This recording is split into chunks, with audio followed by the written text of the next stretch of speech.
नमस्कार दोस्तों, स्वागत है आपका मैथ्स म्यूजिक पे। तो दोस्तों चलते हैं, आज हम लोग सेशन कर लेते हैं ग्रुप डी के बारे में। तो आप लोग को पता है कि ग्रुप डी का सेशन 5 सितंबर 2022 जो शिफ्ट 2 में पूछे गए थे उसके बारे में हम लोग आज चर्चा करेंगे मेरे दोस्त। ठीक है, शिफ्ट 2 में जो पूछे गए थे, क्लास नंबर 35 है आपका, मैथ्स पीवाईपी डेली क्वेश्चन चलता है। ठीक है, बिल्कुल क्विकली सॉल्व के साथ हम लोग करेंगे, कोई टाइम टेकन नहीं लगता है। ठीक है, तो यदि आप लोग क्लास अटेंड कर रहे हैं तो आपके जो भी संभावित आने वाले एग्जाम्स हैं उसमें हमें गारंटी 100% गारंटी दूंगा कि मैथ्स में जो ये विधि आप लोग पढ़ के जाइएगा तो मैथ्स में कोई दिक्कत नहीं होगा। जो भी अदर स्टूडेंट होगा इससे आप अव्वल कर लीजिएगा और बहुत ही कम समय में। ठीक है, तो वैसा ही आप लोग के साथ हल किया जाता है।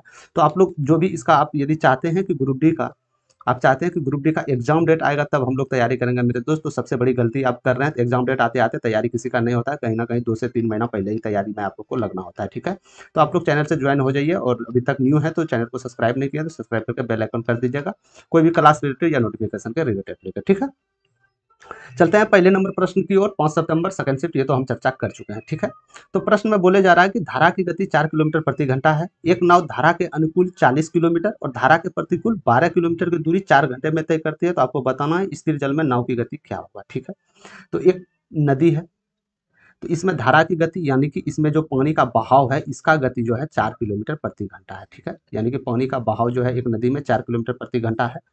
तो इसमें और बोला गया है कि ये धारा के अनुकूल यानी कि धारा के अनुकूल यानी कि धारा के दिशा में, बहाव की दिशा में कोई नाव चलता है तो वो 40 किलोमीटर जाने में और 12 किलोमीटर प्रति वापस आने में इसको 4 घंटे का समय लगता है। तो यहाँ से हमको सबसे पहले बोट का चाल ज्ञात करना पड़ेगा। तो बोट का चाल हम मान लेते हैं, मतलब शांत जल में बोट का चाल मान लेते हैं x किलोमीटर प्रति घंटा। अरे यही तो मानना पड़ेगा ना, जब बोट का चाल दिया गया नहीं है तो आप x किलोमीटर प्रति घंटा मान सकते हैं। मान सकते हैं या नहीं मान सकते हैं? मान सकते हैं।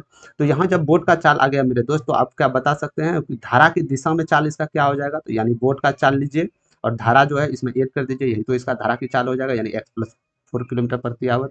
और फिर बात करेंगे कि धारा के प्रतिकूल यानी कि धारा के विपरीत दिशा में जाने में, यानी कि हमेशा कम चाल होगा इसका, यानी कि घट जाएगा, तो इतना किलोमीटर प्रति घंटा होगा। ठीक है, यानी कि धारा की दिशा में और अब दिशा में मेरे पास चाल निकल गया, तो यहाँ से हम दूरी में भाग करके समय हम निकाल लेते हैं। ठीक है, तो धारा के अनुकूल कितना जा रहा था? 40 किलोमीटर जा रहा था, तो इसकी गति क्या था? x+4 था। साफ साफ देख सकते हैं यहाँ पे। इसी प्रकार धारा के विपरीत दिशा में 12 किलोमीटर, धारा के विपरीत दिशा में गति क्या था इसका? x-4 था। ये दोनों तय करने में इसको 4 घंटे का समय लगा है। ठीक है, तो आपको x का वैल्यू बताना है मेरे दोस्त कि x के वैल्यू पे हम क्या जगह रखेंगे, यानी कि बोट का चाल हम क्या रखे जो 4 घंटे मेरे पास सेटिस्फाई हो जाए इतना दूरी जाने और आने में। ठीक है, तो कुछ मत कीजिए, x का वैल्यू आप लोग ऑप्शन से उठा सकते हैं। तो पहला नंबर ऑप्शन हम देखते हैं, यदि हम यहाँ 12 रख देते हैं तो x का वैल्यू 12 रखने पर तो यहाँ 40 बटे कितना आ जाएगा? 16। इसी प्रकार 12 बटे 12 में 4 जाएगा 8, यानी कि ये 4 घंटे के बराबर होनी चाहिए या नहीं होनी चाहिए? यदि ये मेरा बोर्ड का चाल एकदम करेक्ट है तो ये हमेशा होनी चाहिए बराबर। तो यहाँ से एलसीएम ले लेते हैं, 16 हो जाएगा, तो यहाँ से 40, 8 दूनी 16, यानी ये 24। तो क्या हो जाएगा? 64/16, यानी कि 100% ये 4 घंटे बराबर 4 आवर्स आ रहा है, यानी कि ये सेटिस्फाई है। तो यानी कि उत्तर जो भी होगा मेरे दोस्त, जो ऑप्शन से हम उठाए थे यही आपका उत्तर होगा। Correct answer 12 kilometre per hour. समझ गए आप लोग? क्या समझ गए आप लोग?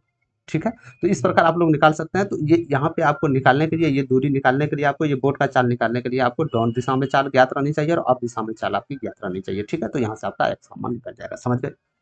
चलते हैं दूसरे नंबर प्रश्न की ओर। दूसरे नंबर प्रश्न में बोला जा रहा है कि एक विद्यालय में 6 छात्रों की ऊंचाई दिया गया था, जो कि संख्या में आप देख सकते हैं 6 विद्यार्थी का ऊंचाई दिया गया था। इसका माध्य क्या होगा ये आपको बताना। तो माध्य क्या हो जाता है? अरे माध्य क्या होता है? तो कुल छात्र जो थे, कुल छात्रों की ऊंचाई, कुल छात्रों की ऊंचाई का योग अब बेटे कुल छात्र। अरे यही तो होता है ना बेटे, कुल छात्र। अरे यही तो होता है ना, हाँ 100% यही होता है। ठीक है, तो यहाँ से कुल छात्रों की संख्या क्या है हमको नहीं पता, लेकिन कुल छात्र है 6। कुल छात्रों की संख्या जो ऊंचाई में है इसको ऐड करना पड़ेगा। तो चलिए ऐड करते हैं। सबसे पहले 0, 5, 2 7, 6 13, 8 21, 2 23 के 3, हाथ में 2 हो गया, तो 8 2 10, 10 4 14, 14 3 17, 17 4 21, 21 7 28, 28 6 34 के 4, हाथ में 3 हो गया, 3 1 4 1 5 1 6 1 7 1 8 1 9, यानी 943/6। यही तो आपका मात निकलेगा। तो इसको आप भाग कीजिएगा यहाँ से, 6 1 6, 6 पंचे 30, 6 पंचे 30, अच्छा अच्छा 42, यानी 157 पॉइंट समथिंग में कुछ आंसर आपका आएगा। तो एक ही ऑप्शन में 157 पॉइंट समथिंग कुछ, ऑप्शन नंबर बी। समझ गए? तो यहाँ से इजी पे कर सकते हैं, माध्य कुल संख्याओं की ऊंचाई का योग बेटे कुल छात्र। ठीक है, चलते हैं तीसरे नंबर प्रश्न की ओर। तीसरे नंबर प्रश्न में बोला जा रहा है कि त्रिभुज एबीसी में यदि एबीसी 90 डिग्री हो, बी ए और बीसी बराबर कोण हो, तो ए और सी का कोण का मान ज्ञात करना है। तो कभी भी त्रिभुज में एबीसी का मान 90 डिग्री दे दिया गया तो हमेशा आप लोग समझ जाइएगा कि ये त्रिभुज समकोण त्रिभुज है, ठीक है। तो समकोण त्रिभुज वो होता है जिसका एक कोण 90 डिग्री हो, ठीक है। इसको हम ए मान लेते हैं, इसको हम बी मान लेते हैं, इसको हम सी मान लेते हैं, ठीक है। तो हम जानते हैं मेरे दोस्त कि समकोण त्रिभुज, हम जानते हैं कि कोई भी त्रिभुज के तीनों तीनों कोणों का योग कितना हो जाता है, 180 डिग्री। अरे होता है कि नहीं होता है, 180 डिग्री, ठीक है। तो ये समकोण है, एक 90 डिग्री है, तो ये दोनों बराबर है, साफ साफ बोला गया है प्रश्न में। तो ये भी 45 हो जाएगा और ये भी 45 हो जाएगा। तो ऑप्शन आपके साथ चौथा नंबर के साथ चले जाएगा, 45 डिग्री इज करेक्ट आंसर। समझ गए, बिल्कुल इजी प्रश्न थे। इस तरह प्रश्न पूछा जाता है 25 में 2-4 प्रश्न आपको इजी देखने को मिलेंगे, बाकी बात सब प्रश्न आपको इजी देखने नहीं मिलेंगे, ठीक है। इसको आपको करना होगा।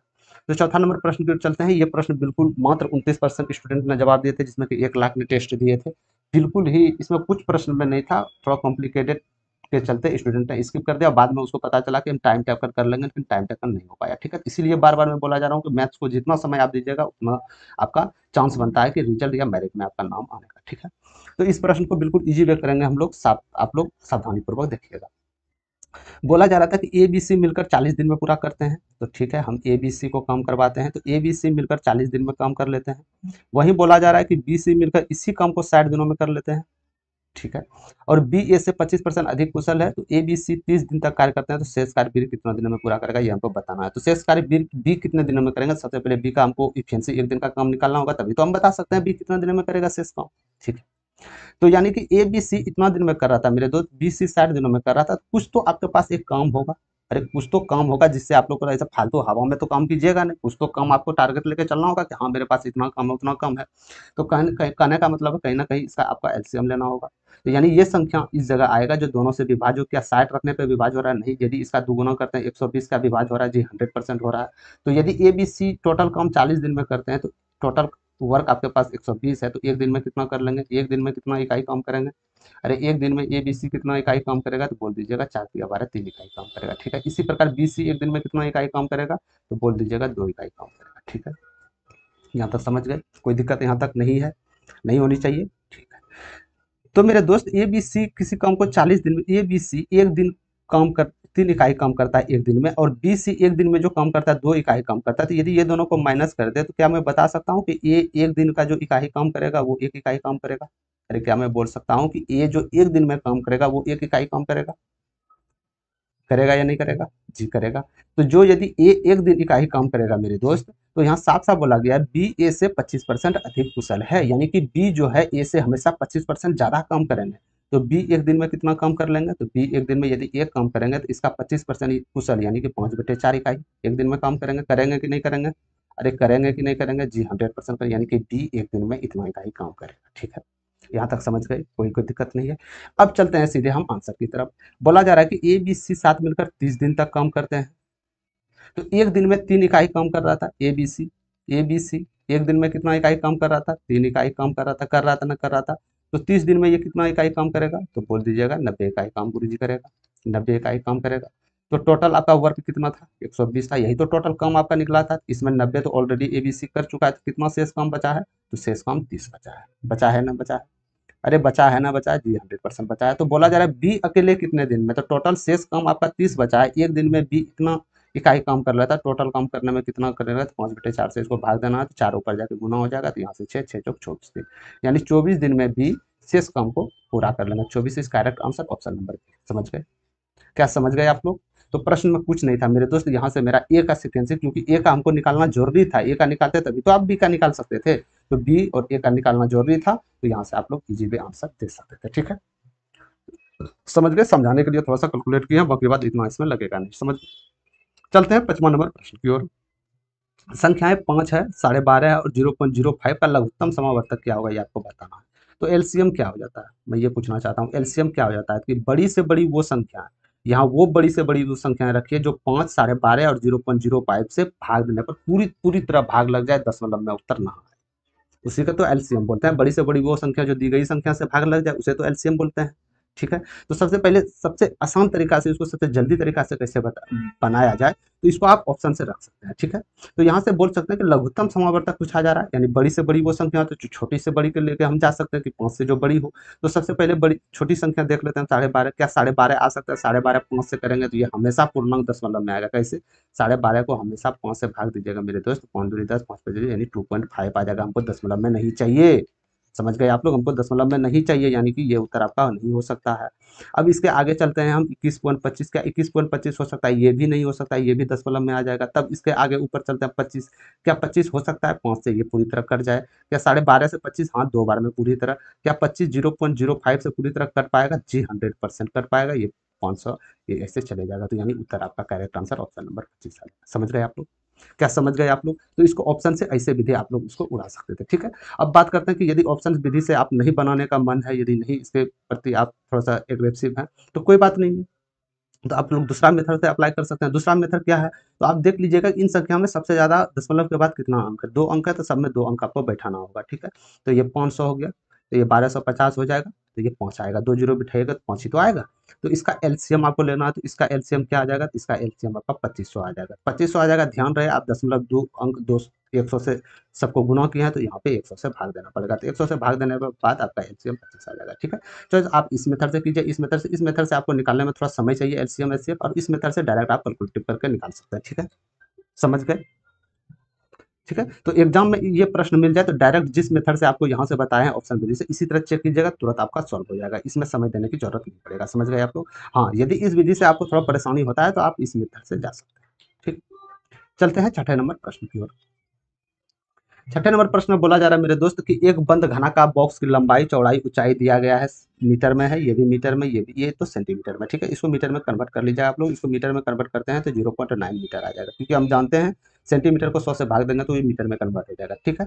तो इस बॉक्स को पूरी तरह ढकने के लिए आवश्यक कैनवास की लागत कितनी होगी? यदि कैनवास का मूल्य 80 प्रति मीटर, यानी 1 मीटर का मूल्य 80 रुपया है, तो पूरे कैनवास का इसको ढकने के लिए क्या होनी चाहिए? तो साफ साफ आप लोग नहीं समझ पाए प्रश्न को, ध्यान से यहाँ से देखिएगा। ठीक है।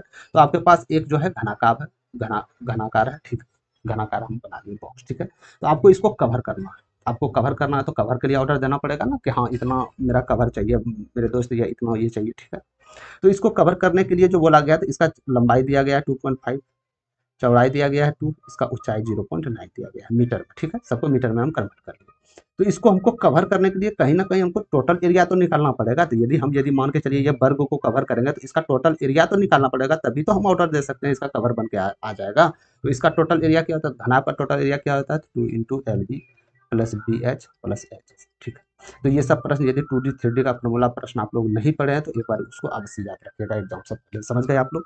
तो यानी 2 × LB plus BH into LH हो जाएगा। ठीक है। तो यहाँ से LB कितना है? LB को गुना कीजिएगा तो सीधे 5 आ जाएगा। इसी प्रकार BH कितना है? तो BH को कीजिएगा 1.8 आ जाएगा। इसी प्रकार LH यानी 2.5 को 9 से करते हैं तो कितना आ जाएगा? यानी 2.25 आ जाएगा। समझ गए यहाँ तक? तो यहाँ से यदि हम इसको करते हैं मेरे दोस्त, कितना आ जाएगा? 5 एक 6.8। तो यदि 6.8 लेते हैं यहाँ पर तो 5 हो जाएगा, 0 हो जाएगा, तो यानी 9 पॉइंट इतना हो जाएगा, तो गुना 2 हो जाएगा। तो यहाँ से 5 दूनी 10 और 9 दूनी 18। क्या आ जाएगा ना ये मेरे पास? अरे क्या मेरे पास एरिया ये आ जाएगा ना इतना मीटर स्क्वायर?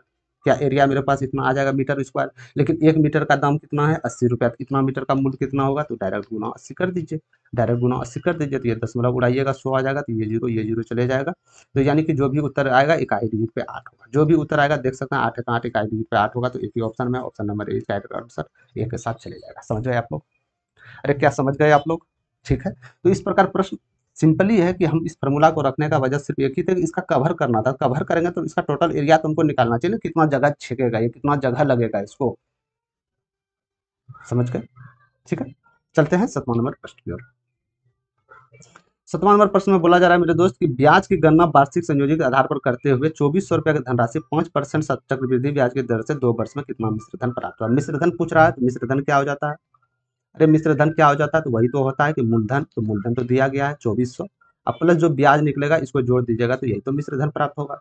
तो एक बात मैं बताना चाह रहा हूँ मेरे, तो ध्यान से सुनिएगा, इस प्रश्न को बनाना नहीं, इस प्रश्न में सिर्फ कॉमन सेंस लगाना है कि 2400 रुपया आपके पास धनराशि है, 5% 2 साल के लिए कितना इसमें इंटरेस्ट लग सकता है? तो यदि हम इसमें सिंपल सिंपल इंटरेस्ट को हम कैलकुलेट करें तो सीधे 10%। अरे सिंपल इंटरेस्ट 10%, लेकिन कंपाउंड इंटरेस्ट पूछा जा रहा है, कंपाउंड इंटरेस्ट थोड़ा सा अधिक हो सकता है, 10.25 हो सकता है, या 11, हद से ज़्यादा 11 हो सकता है, इससे तो ज़्यादा नहीं हो सकता है ना। अरे इससे तो ज़्यादा नहीं हो सकता है ना मेरे भाई। ठीक है, तो यानी 10%, यानी सिंपल इंटरेस्ट भी देखें 2400 का तो 240 हो जाता है। ठीक है, तो 240 सिंपल इंटरेस्ट, मान लिए कि कंपाउंड इंटरेस्ट खोज रहा है तो 250 हो जाए, तो 250 भी होता है मेरे दोस्त, तब पर भी 2650 के आसपास आएगा, या 2650 कितनों जाएगा तो 3 के नीचे ही आएगा। तो एक ही ऑप्शन में आपको उत्तर दिया गया है 2646 इसका रकम सर। क्या 5646 कभी आ सकता है? आपको लगता है कि दो गुना से ज्यादा आ जाएगा? क्या 46 आ जाएगा? कभी नहीं आ पाएगा। समझ गए? तो यहाँ से आप लोग इसको इजी पे कॉमन सेंस से आप इसको बना सकते थे। ठीक है, क्योंकि अप्रोक्स देख सकते हैं ऑप्शन में बहुत लंबा लंबा दिया गया है, इतना ब्याज तो आ ही नहीं सकता है। समझ गए आप लोग? ठीक है, हाँ, यदि आप इसको मेथड से बनाना चाहते हैं तो कोई बात नहीं है, मेथड्स को भी हम लोग देख लेते हैं।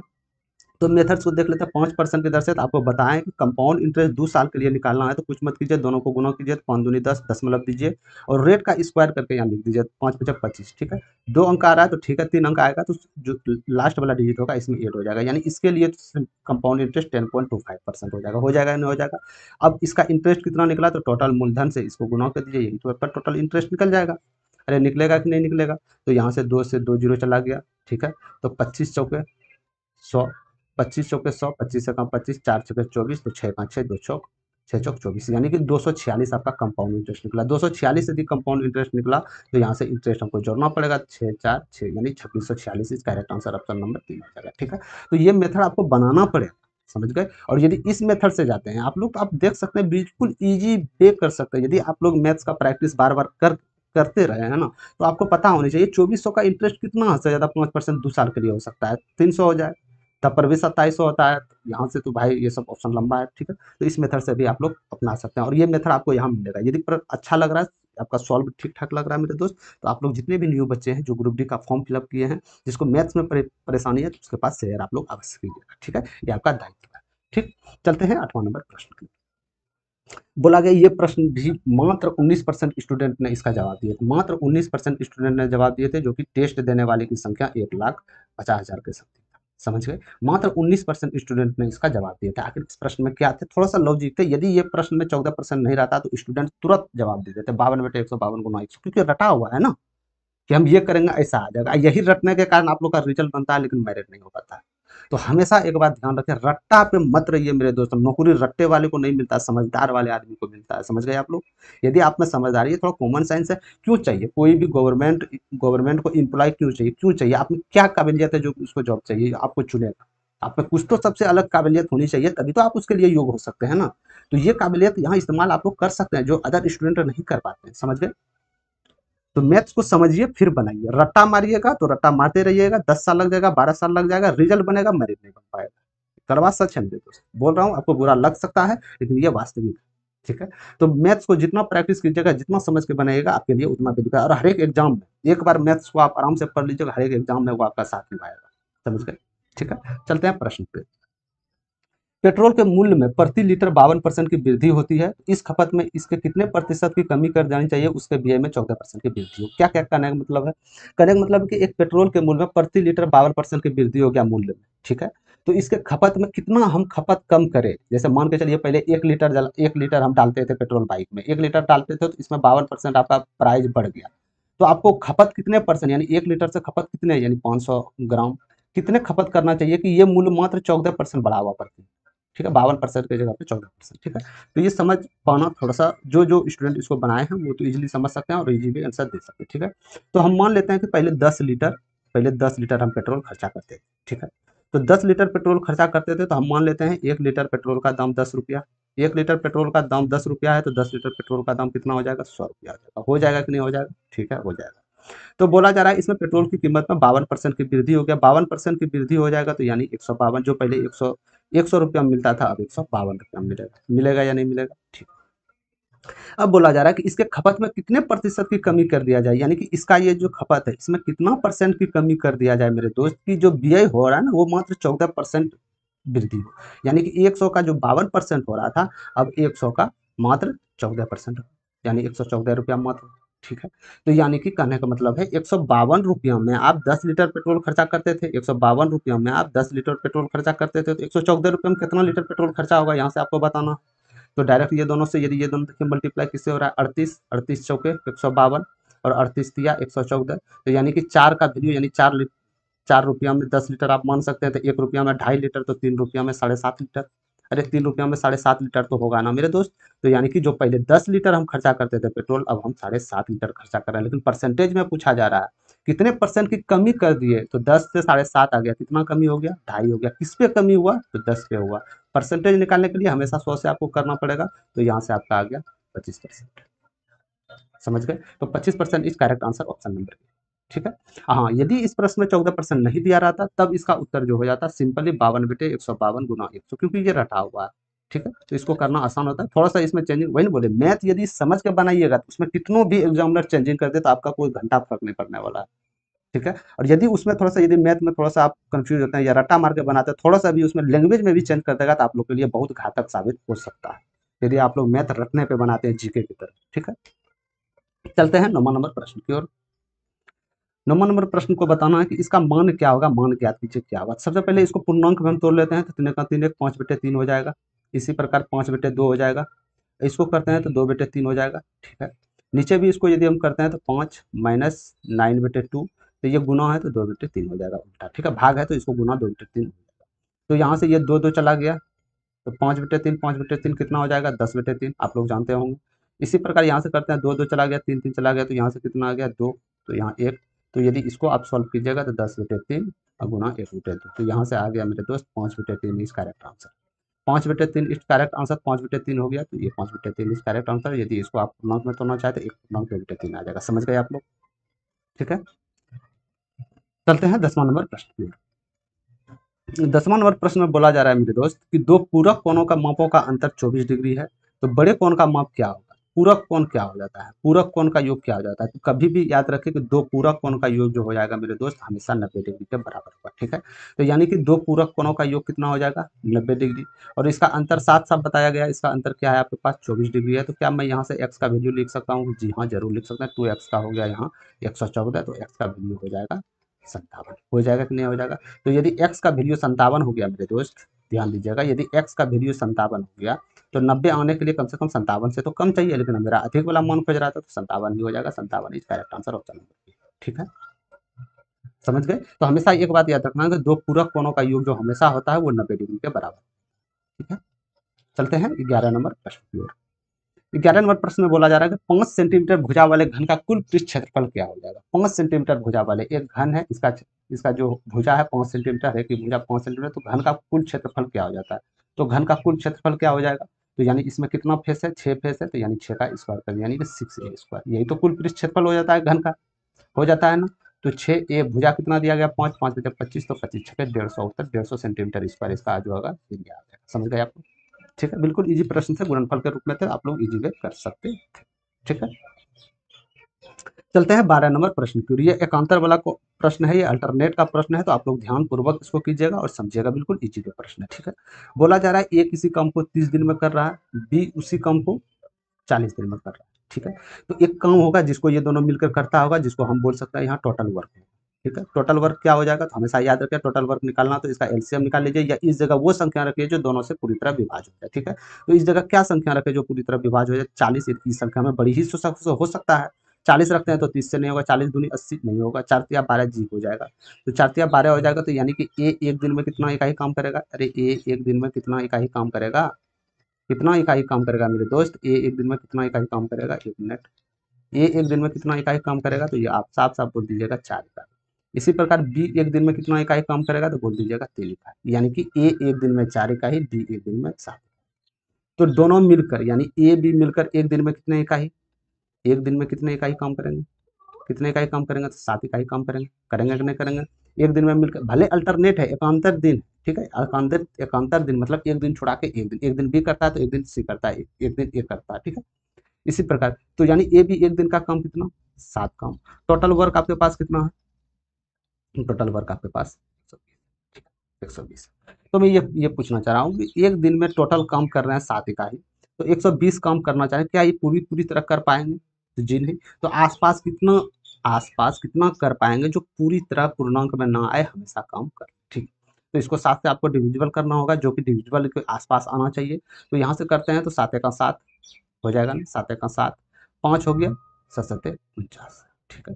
यानी कि 17 दिन यदि मिलकर काम करते हैं मेरे दोस्त, 7 सत्ते 49 में 9 हाथ में 4, 7 एका 7 4 11, यानी इतना काम करेंगे। शेष काम कितना बच गया आपके पास?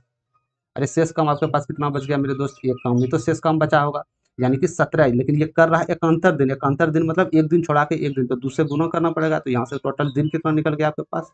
34 दिन निकल गया। शेष काम कितना बचा? ए। अब ये ए शेष काम कौन करेगा? तो बी ही तो करेगा। बी एक दिन में कितना काम कर रहा था? 3 इकाई काम कर रहा था। शेष कितना इकाई बचा है? मात्र 1 इकाई बचेगा। तो इसको करने में कितना दिन लगेगा? तो मतलब कि 3 तिहाई में 1 तिहाई में तो कर देगा मेरे दोस्त। तो यानी कि 34.1/3 आपका राइट आंसर हो जाएगा, ऑप्शन नंबर ए। समझ गए यहाँ से? समझ गए यहाँ से? ठीक है। यदि कोई इसमें दिक्कत हो रहा है तो आप लोग फिर से प्रीवियस वीडियो में देख सकते हैं, और बाकी बात जो इसका आपका पीवाईपी प्रश्न कंटिन्यू जो 35 क्लास चल रहा था, सब में एक ना एक छोड़ा के एक ना ये प्रश्न देखने को मिले हैं, और सब में इसी विधि से आप लोग का सॉल्व किया जाए। ठीक है, अब बिल्कुल इजी वे है, कोई आपको टेंशन लेने की आवश्यकता नहीं। ठीक है, 13 नंबर प्रश्न है मेरे दोस्त, ये आपके लिए है, ये होमवर्क है, आप लोग इसको सॉल्व करके कमेंट सेक्शन में जरूर आप लोग उत्तर दे दीजिएगा इसका उत्तर क्या है। ठीक है, चलते हैं आगे की ओर। 14 नंबर प्रश्न।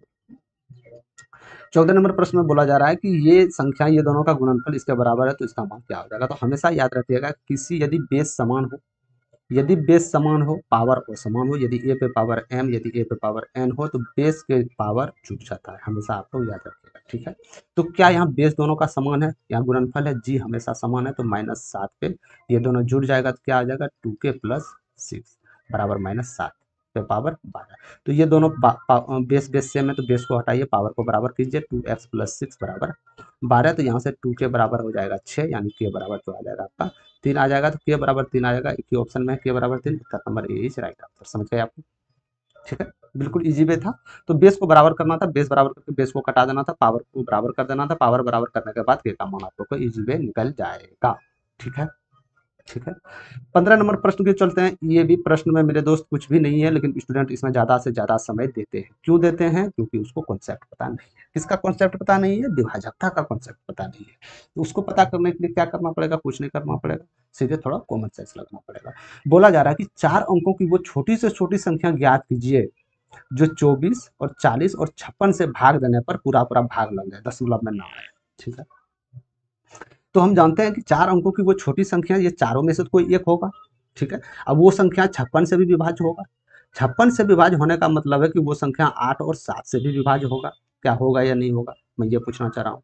अरे कोई संख्या यदि 56 से विभाज्य हो रहा है, तो वो 8 7 से विभाज्य तो हो सकता है, क्योंकि जानते हैं 8 से 56 हो जा रहा है, यानी वो संख्याएं 8 और 7 दोनों से विभाज्य होगा। और विभाजकता का नियम ये कहता है मेरे दोस्त, 8 का विभाजकता का नियम ये कहता है कि कोई भी संख्या का लास्ट 3 डिजिट, कोई भी संख्या का लास्ट 3 डिजिट यदि 8 से विभाज्य है, तो वो संख्याएं पूरी तरह 8 से विभाज्य है। ठीक है, तो हम यहाँ से चेक कर लेते हैं कि लास्ट 3 डिजिट 8 से कौन विभाज्य है। क्या ये विभाज्य है लास्ट डिजिट? हाँ, ये विभाज्य है। क्या ये विभाज्य है? 8 8 64 8 5 40, जी ये भी विभाज्य है। क्या ये विभाज्य है? 8 2 16, जी नहीं, ये विभाज्य नहीं है। ये विभाज्य है? जी नहीं, ये विभाज्य। ठीक है, तो यानी आपका उत्तर अब 2 में हो गया। ये तो हो ही नहीं सकते हैं 3 4, यहाँ से तो हम इजी वे एक ही में हम देख सकते हैं। ठीक है, ये तो 8 से विभाज्य है। ठीक है, अब 7 से विभाजकता का नियम क्या है मेरे दोस्त? 7 से विभाजकता का नियम है कि कोई भी संख्या का इकाई डिजिट को 2 से गुणा कीजिए और शेष में से उसको घटा के यदि 7 से विभाज्य हो रहा है, तो वो संख्या 7 से पूरी तरह विभाज्य हो रहा है। जैसे जैसे 1080 है, तो इकाई डिजिट पे क्या है? 0, इसको 2 से गुना करेंगे तो 2 गुना 0 0 हो जाएगा। तो यदि 108 में यदि इसको माइनस करेंगे तो 108 ही हो जाएगा।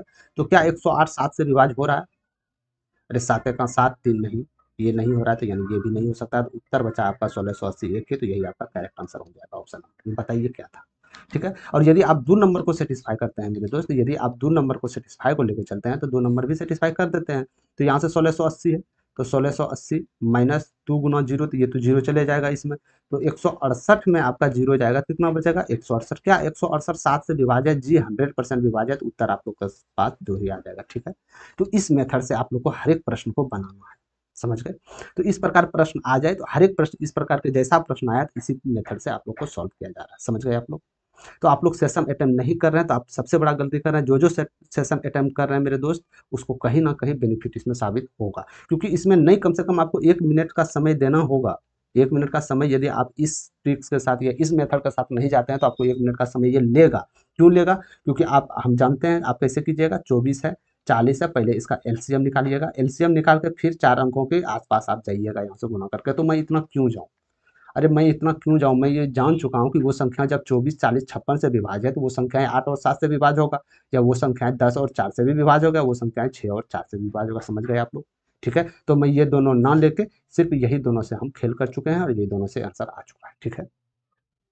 समझ गए? तो 15 सेकंड के अंदर यहाँ से आप इसको जब देते हैं मेरे दोस्त, यदि मान के चलिए 1 मिनट समय इस प्रश्न में लगा, इसको आप यदि 15 मिनट में सॉल्व करते हैं तो 45 मिनट तो आपके पास बचा ना, 45 मिनट आगे की ओर चले जाएगा आपका। समझ गए? ठीक है? तो इस मेथड को आपको अप्लाई करना है। ठीक है? चलते हैं 16 नंबर प्रश्न की ओर। 16 नंबर प्रश्न ये बहुत फेवरेट प्रश्न है एसएससी जीडी का। समझ गए? एसएससी जीडी में भर-भर के ये प्रश्न पूछे जाते हैं, हर एक शिफ्ट में पूछे जाते हैं। ठीक है? बोला गया एक समचतुर्भुज के विकर्णों की लंबाई 16 और 12 है, तो समचतुर्भुज की भुजा क्या होगा आपको बताना है। तो समचतुर्भुज एक हम बना लेते हैं, तो ये मेरे पास समचतुर्भुज है। तो इसका बोला गया था कि ये जो विकर्ण है, ये जो दोनों विकर्ण है मेरे दोस्त, तो एक विकर्ण की लंबाई जो है मेरे पास 16 है, एक 12 है। 16 है तो ये 8 हो जाएगा, ये भी 8 क्योंकि बराबर सम विभाजित कर रहा है, तो ये 6 है तो ये 6 हो जाएगा। ठीक है? तो यहाँ से आप एक प्रकार देखिएगा मेरे दोस्त, सबसे लंबी भुजा ये इसका भुजा हो जाएगा, तो कहीं ना कहीं ये आपका कर्ण हो जाएगा। तो कर्ण को आप कैसे निकालते हैं? तो पाइथागोरस थ्योरम आपको पता होगा। कर्ण का स्क्वायर जो हो जाता है आधार का स्क्वायर प्लस ऊंचाई का स्क्वायर। अरे यही तो होता है। ठीक है? तो कर्ण का स्क्वायर यानी कर्ण का स्क्वायर हम निकालते हैं तो क्या हो जाएगा, 8 8 64, अच्छे से 8 36, यानी कि कर्ण जो हो जाएगा मेरे दोस्त रूट अंडर 100 हो जाएगा, यानी कि कर्ण जो हो आपका होगा 10 होगा। कर्ण किसको माने हैं? भुजा को ही तो माने हैं आप, तो ये आपका 10 हो जाएगा। 10 is correct answer, option number है। समझ गए? ठीक है, बिल्कुल इजी वे है, कहीं कोई दिक्कत नहीं होनी चाहिए। ठीक, चलते हैं 17 नंबर प्रश्न की ओर। 17 नंबर प्रश्न बोला जा रहा है, ये प्रश्न आप लोग कर सकते थे। ये प्रश्न लाने का उद्देश्य एक ही मेरे दोस्त, कि आपको समय सबसे कम देना पड़े। ठीक है? जिसमें हो सके आपका सिलेक्शन की गति और सिलेक्शन का आपका जो भी अनुमान है वो आपसे कहीं ऊँचा कर जाए। ठीक है? तो बोला गया है उस घन का आयतन ज्ञात कीजिए जिसकी भुजा 12 है। तो घन का आयतन क्या हो जाता है? हम मानते हैं भुजा का यदि क्यूब कीजिएगा तो घन का आयतन हो जाएगा, तो भुजा दिया गया 12, तो 12 का क्यूब। क्या मैं 12 का क्यूब करने बैठूँ? बर 12 44 से, फिर 44 से गुना 12 कीजिए, फिर यहाँ लिखिए। क्या मैं इतना करने बैठूँ? ठीक है, इसको करने में आपको, ठीक है, मान लिए हम 30 ही मिनट, 30 ही सेकंड लगा आपका समय करने में, तो क्यों ना इसको हम 2 ही सेकंड में कंप्लीट करें। कैसे कंप्लीट करें? कि वो संख्याएँ यहाँ वो होगा, जब 12 का क्यूब करने के बाद कोई संख्या आएगा मेरे दोस्त, तो ये संख्याएँ 12 से भी तो विभाज्य होनी चाहिए ना, तो इसमें से कौन सी संख्या 12 से विभाज्य होगी? आपका उत्तर होगा। तो क्या ये संख्या 12 से विभाज्य है? तो इसको करते हैं तो 12 का 12, 5 बच्चों का 48, हाँ ये विभाज्य हो सकता है, ये हो सकता है। ठीक है? क्या ये 12 से विभाजित? 12 से करते हैं, बरछक 72, ये भी नहीं होगा। ठीक है? क्या ये 12 से हो रहा है? तो 12 पंचे 60, नहीं ये भी नहीं होगा। क्या ये 12 से? ये भी नहीं होगा। तो उत्तर आपके पास एक ही बचा, ऑप्शन नंबर ए। ठीक है? तो कुछ कॉमन साइंस लेके चलना होता है मेरे दोस्त। ठीक है? 25 प्रश्न यदि आपको पूछे जाएंगे तो उसमें से आपको नहीं कम से कम 15 16 प्रश्न में ऐसा प्रश्न में आपको मेथड लगाना है कि सॉल्व करने की जरूरत ही ना पड़े। समझ गए? डायरेक्ट उत्तर देखें और थोड़ा-सा जो भी आपका मेथड है, कॉन्सेप्ट है, उसके अनुसार आप लोग सॉल्व कर बैठे। ठीक है? जिस प्रकार आप लोग इस प्रश्न में किए थे, ये प्रश्न है। ठीक है? इस प्रश्न में मैं दावा करता हूँ कि अधिकतर जो स्टूडेंट होंगे वो इस विधि से बनाएँगे, लेकिन जो कॉन्सेप्ट क्लियर होंगे, जो कि आपका टॉपर सब स्टूडेंट होंगे, वो इस विधि से बनाएँ, क्योंकि वो जानते हैं कि सारा स्टूडेंट इसमें फँसेंगे और हम इधर से करके ईज़ी वे निकल सकते हैं। समझ गए? तो आपको मेथड पकड़ना है, ना कि आपको कैलकुलेटिव में जाना है। ठीक? तो यहाँ 12 का क्यूब कौन नहीं निकाल सकता? अरे एक बच्चा भी तो निकाल सकता है मेरे दोस्त। ये जो आपका एग्जामिनर क्वेश्चन सेट, क्या क्यों पागल है वो? वो नहीं जानता है कि 12 का क्यूब एक दूसरा का बच्चा भी निकाल के मेरे सामने रख देगा। तो वो चाह रहा है कि इसमें आप 12 का क्यूब करें, 12 12 12 गुना 12 3 बार आप करें, जिसमें समय आपका जाए, और आप वही कर रहे हैं। तो यानी सक्सेस सेटर को मिल रहा है, आप धोखे खा रहे हैं। ठीक है? तो इस प्रकार प्रश्न को और उसके चालबाजी में नहीं फंसना है, आपको अपने मेथड से सॉल्व करना है, आपको अपने ऊपर कॉन्फिडेंस रखना है। ठीक है? चलते हैं 18 नंबर प्रश्न की ओर। 18 नंबर प्रश्न में बोला जा रहा है कि एक थैले में 2 रुपया, 5 रुपया और 10 रुपये के सिक्के का अनुपात जो था 5x, 7x और 8x के अनुपात में था, जिसका मूल्य 1250 है। तो आपको बताना है कि 5 रुपये के सिक्के कितने हैं। ठीक है? तो 2 रुपया था, 5 रुपया था, 10 रुपया था। इसके सिक्के का अनुपात कितना था? 5 था, 7 था, 8 था। तो यदि सिक्के का अनुपात इतना है मेरे दोस्त, ये 10 रुपया हो जाएगा, यानी कि 5 सिक्का 2 रुपया का है, 10 रुपया, ये 35 रुपया, ये 80 रुपया। क्या हो जाएगा कि नहीं हो जाएगा? अरे क्या होगा कि नहीं हो जाएगा? हाँ 100% होगा। ठीक है, कोई बात नहीं है। तो इसको जोड़ते हैं हम, क्या हो जाएगा? 45, 45 करते हैं तो 125, यानी 125 रुपया जो बराबर होगा मेरे दोस्त 1250 ही तो बराबर होगा। ठीक है। तो इसका वैल्यू किसके बराबर होगा, 7 5 12 8 20, यानी 20 सिक्के का वैल्यू किसके बराबर हो जाएगा, तो यहाँ से आप करते हैं 10, यानी 200 सिक्के के बराबर हो जाएगा। तो यानी कि ये जो सिक्का दिया गया था 5 7 और 8 के अनुपात में, ये सिक्के का टोटल योग 200 है, लेकिन ये सिक्के का योग कितना, 7 5 12 8 20। हमेशा बोलते हैं ये अनुपात में रहे तो एक्स बैठा दीजिए, हम एक्स नहीं बैठाएं, लेकिन आप एक्स को बैठा देना, ठीक है, जिसमें कि कैलकुलेशन में आसानी हो। तो यहाँ से आप करते हैं तो एक्स का वैल्यू कितना निकला, 10 निकला। तो क्या पूछा जा रहा है, 5 रुपये वाले सिक्के, 5 रुपये वाले सिक्के की संख्या क्या है, 7x, 7x में क्या हो जाएगा, 10 7 70 हो जाएगा, 70 is correct answer, option number A, ठीक है। कोई दिक्कत नहीं है, रुपया बराबर हम रुपया कर लिया और यहाँ से सिक्के से पता करिए कि सिक्के की संख्या कितनी है। अरे इतना रुपया, रुपये तो निकला मेरे भाई, 20 सिक्के का है तो इतना रुपया निकला होगा मेरे पास, तो 200 सिक्का है तो इसका मूल्य, समझ गए आप लोग, ठीक है। चलते हैं आगे की ओर। 19 नंबर भी प्रश्न देखिएगा, इसमें भी बहुत सारे स्टूडेंट कंफ्यूज कर गए थे, कंफ्यूज करने की आवश्यकता नहीं है, जब तक हम हैं मेरे दोस्त। यदि आप लोग सेशन मेरा अटेंड कर रहे हैं तो इस तरह प्रश्न को आप बिल्कुल हवा में उड़ा दीजिएगा, कोई दिक्कत नहीं है, ठीक है। तो आप लोग को बार बार हम सेशन में बता रहे थे कि जब भी दो कर्मिक छूट को एकल छूट में बदलना है तो क्या आपको बताए थे हम नियम, तो नियम यही बताए थे ना कि जो दो कर्मिक है इसका योग कीजिए, जैसे 11 11 योग करके इसको गुना कीजिए, 35 100 से भाग दीजिए, तो यही आपका हो जाएगा डिस्काउंट, यानी 11.30। अरे ऐसे ही बताए थे ना हम, ठीक है, समझ गए। तो सबसे पहले चलते हैं हम अहमद के पास। तो अहमद कितना छूट दे रहा है, तो अहमद एक पे 6% और दूसरे पे 5% छूट रहा है, तो अप्रोक्सली हम मान लेते हैं 6 5 11%, मान सकते हैं ना। हालांकि आएगा ये 11.30%, तो ये 30% हम थोड़ा सा इग्नोर करते हैं। इग्नोर क्यों करते हैं, ये संख्या जो दिया गया 4 छूट दिया गया है, तो हमेशा दो संख्याएं बराबर नहीं आनी चाहिए। पूछा गया सबसे ज़्यादा जो छूट दे रहा है वो कौन ज़्यादा छूट दे रहा है, ठीक है। तो हम अप्रोक्सली यहाँ 11% पकड़ते हैं। इसी प्रकार चलते हैं हम सुमन के पास। सुमन कितना छूट दे रहा है, 2% और 5% के दो कर्मिक छूट दे रहा है, तो यानी कि दोनों मिला दे तो हम 7% लगभग के बराबर आ जाएगा। इसी प्रकार राज के पास चलते हैं, तो राज भी 7 2 यानी 7 2 9% के बराबर छूट दे रहा है। इसी प्रकार चलते हैं मधु के पास, तो मधु 5% 4% यानी 5 4 9% के बराबर ये वैल्यू दे रहा है, ठीक है। तो अब बात करें, दो वैल्यू समान आ गया तो हमको इससे क्या लेना देना, क्या पूछा जा रहा है, कौन से ग्राहक अधिकतम छूट देता है, तो ये तो 9% 9% 7%, तो सबसे ज़्यादा तो यही छूट दे रहा है 11%। हालांकि इसका वैल्यू 11.30 आएगा, हालांकि इसका वैल्यू 7 पॉइंट कितना हो जाएगा, 7 दूनी 14 7.14 आ जाएगा। भले इसका वैल्यू 7 दूनी जो भी आ रहा हो मेरे दोस्त, दशमलव में, यानी दशमलव के बाद 0.5 से कम ही रहेगा, तो क्यों ना हम अप्रोक्सली मान लें लगभग में। तो सबसे ज़्यादा छूट कौन दे रहा है, 11% दे रहा है। कौन दे रहा है 11%, अहमद दे रहा है, तो अहमद इज राइट आंसर हो जाएगा, ऑप्शन नंबर 4। समझ गए आप लोग, क्या समझ गए आप लोग, ठीक है। अब यहाँ से आप एकल छूट में निकालने बैठिएगा मेरे दोस्त, A B plus A B बटे 100। यहाँ से आप कीजिएगा तो पहले -6 -5 फिर माइनस माइनस प्लस, फिर 6 गुना 5 बटे 100, फिर 6 5 11 चले जाएगा, फिर यहाँ 30 चले जाएगा, फिर इसमें आप माइनस कीजिएगा तो 10 पॉइंट समथिंग चले आएगा। तो इतना मैं क्यों करूँ, अरे इतना मैं क्यों करूँ, क्यों ना हम अप्रॉक्सली ही निकाल लें मेरे दोस्त, क्यों ना हम अप्रॉक्सली निकाल लें। इसका जो आएगा ना वो 10.3 जाएगा, 10.7 आ जाएगा, ठीक है। लगभग में हम ये देख सकते हैं कि ये आपका डाटा एक्चुअली करेक्ट है, ठीक है। तो इस प्रकार आए अप्रॉक्सली भी मैं, यदि आप करना चाहें तो देख सकते हैं ना, अप्रॉक्सली काफ़ी अंतर, इसमें 4 का अंतर है, इसमें भी 2 का अंतर है, इसमें भी 2 का अंतर है, समझ गए। अप्रॉक्सली भी ना आप लोग इजी वे कर सकते हैं, ठीक है, कहीं कोई दिक्कत नहीं है। चलते हैं आज का लास्ट नंबर प्रश्न और 20 नंबर प्रश्न को आप लोग देखिएगा। तो सबसे पहले इस प्रकार प्रश्न में बोधमास का रूल आपको पता होनी चाहिए, बोधमास का रूल पता होनी चाहिए। सबसे पहले ब्रैकेट, ब्रैकेट में भी छोटी, फिर मंझली, फिर बड़ी, फिर ऑफ मतलब का, फिर भाग का, फिर गुना का, फिर जोड़ का, फिर घटा का, गुणन, इसमें काम क्रिया होता है, ठीक है। तो सबसे पहले ब्रैकेट की ओर चलते हैं। सबसे पहले छोटी ब्रैकेट को हम काम क्रिया करते हैं। तो छोटी काम क्रिया हम करेंगे तो सबसे पहले इसका हम कर लेते हैं, तो 22 गुना 9 हो जाएगा, ये हो जाएगा कि नहीं हो जाएगा, ठीक है, भागा 6 माइनस बड़ी ब्रैकेट है, इसका काम क्रिया करते हैं तो कितना आ जाएगा यहाँ पे, अरे यहाँ पे कितना आ जाएगा, -2, -2 में जाएगा तो -1, यानी ये 3 आ जाएगा, 7 पे जब 35 3 38 आ जाएगा, ठीक है, ये 38 आ जाएगा ना,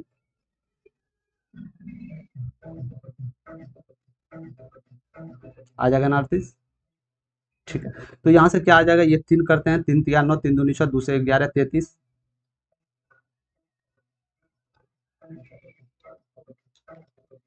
कैलकुलेशन में कहीं हुआ है मिस, एक सेकंड में देख लेता हूँ, 22, ठीक है। इसको यदि करते हैं आप 9 के बराबर आ जाएगा, ठीक है, भेगे छो ओ माइनस है, ठीक, 7 पे जब 35, यहाँ से क्या हो जाएगा, -2 आ जाएगा, -2 में जब -1 प्लस 5 हो जाएगा ना, ये 5 और 7 पे जब 35 5 40 हो जाएगा मेरे दोस्त, ये आपका -40 आएगा, सॉरी माफ कीजिएगा, ये आपका 40 आ जाएगा, 40 आ जाएगा, तो इसको आप क्या लिख सकते हैं 33। तो यहाँ से आपका जाएगा तो -7 के बराबर आ जाएगा, तो -7 इसका करेक्ट आंसर ऑप्शन नंबर है, समझ गए आप लोग, ठीक है। तो सबसे पहले छोटी ब्रैकेट का काम क्रिया, फिर मझले को करना है, फिर इसी प्रकार जो भी आपका होगा उसका काम क्रिया करना है, ठीक है। तो आप लोग को हल कैसा लगा आप लोग कमेंट सेक्शन में जरूर बताइए। क्या लेंथी प्रोसेस था, क्या आपको समझ में आया, कितने प्रश्न आपके लिए समझ में आया, कितने प्रश्न में आपको दिक्कत है, कमेंट सेक्शन में आप लोग जरूर बताइए। क्या इसमें सुधार करनी चाहिए, क्या आप लोग के लिए अहम है, वो आप लोग कमेंट सेक्शन में जरूर बताइएगा, ठीक है। और एक सेशन चलता है मेरे दोस्त मैथ स्पेशल क्लास, इसमें बिल्कुल बिना पेन उठाए आप लोग को सॉल्व करने का तरीका बताया जाता है। कैसे आप लोग बिल्कुल न्यू मेथड से, बिल्कुल हॉट विधि से आप लोग कैसे कर सकते हैं कि जो पेन उठाने की भी आवश्यकता नहीं हो। ये खास करके आपका जो आगामी एग्जाम होने वाले हैं, एनटीपीसी या मेंस हो या ग्रुप डी हो या एएलपी टेक ईटीसी, जो भी जिसमें भी आपका मैथ्स का पूछा जा रहा हो, जिसमें आपको समय लग रहा हो, तो उसको इजी वे कैसे आप लोग बिना पेन उठाए कर सकते हैं, इसके बारे में इसमें चर्चा हम लोग करते हैं, ठीक है। तो महत्वपूर्ण प्रश्न है ये, आपका सेशन कल होकर आएगा। आप लोग को पता है एक दिन ग्रुप डी का सेशन और एक दिन ये टॉप 15 प्रश्न आप लोग को चलता है। ये सभी प्रतियोगिताओं के लिए है, जो आप किसी भी प्रतियोगिताओं के लिए एग्जाम दे रहे हैं जिसमें मैथ पूछा जाए, ये सबके लिए, ठीक है। तो आप लोग को सेशन कैसा लगा तो आप लोग बताइएगा जरूर। और यदि कोई भी आपको नोटिफिकेशन चाहिए या क्लास रिलेटेड कोई भी पीडीएफ चाहिए, तो आप लोग टेलीग्राम चैनल पे ज्वाइन हो जाइएगा। वहां से जाकर ज्वाइन होकर जो भी क्लास पीडीएफ है वहां से आप डिस्ट्रीब्यूट कर सकते हैं, ठीक है। तो सेशन कैसा लगा आप लोग को, आप लोग कमेंट सेक्शन में जरूर बताइएगा। लाइक और शेयर जो भी नहीं किए अभी तक बच्चे कर दीजिएगा। और यदि आप लोग अभी इस चैनल पर न्यू हैं तो सब्सक्राइब करके बेल आइकन ऑल पे क्लिक कर दीजिएगा, ठीक है। तो अभी के लिए इतना ही, धन्यवाद। मिलते हैं कोई और नेक्स्ट सेशन में। जय हिंद।